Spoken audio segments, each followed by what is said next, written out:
ദൈവം തന്നെ കൊണ്ടുപോട്ടെ, ഞാനായിട്ട് അത് ഫുൾ സ്റ്റോപ്പ് ഇടില്ല എന്ന് പറയാണ്.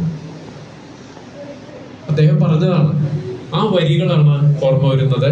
പക്ഷേ എന്തിനാണ് ഞാൻ നിങ്ങളെ കുട്ടികളോട് പറയണമെന്നറിയോ? ഇത് ഡിസ്ട്രിക്ട് യൂത്ത് ഫെസ്റ്റിവലില് എന്നോടൊരു കുട്ടി പാടട്ടെ എന്ന് ചോദിച്ചു. പാടിക്കോളാൻ പറഞ്ഞ ആ കുട്ടിക്ക് ഫസ്റ്റ് കിട്ടി. ഡിസ്ട്രിക്ട് യൂത്ത് ഫെസ്റ്റിവലിന് ഫസ്റ്റ് കിട്ടി. പറഞ്ഞു മനസ്സിലായോ?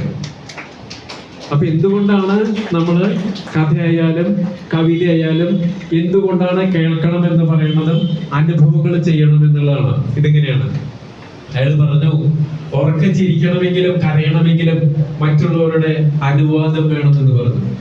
കാരണം സ്വന്തമായ ഒന്നുമില്ല. അതുമാതിരി പകർത്തിയതാണ് ഞാൻ പറയുന്നത്.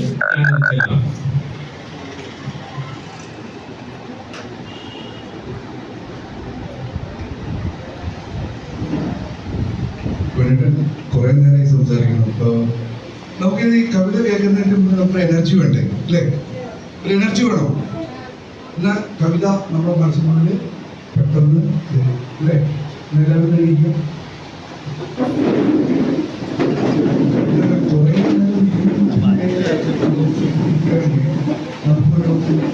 അവസ്ഥയാണ് ശ്രദ്ധിക്കാൻ സമയം അല്ലേ? ഒരു എനർജി നോക്കല്ലേ?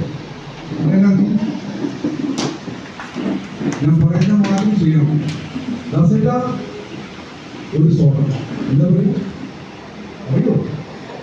ദാസേട്ടാ ഒരു സോണം.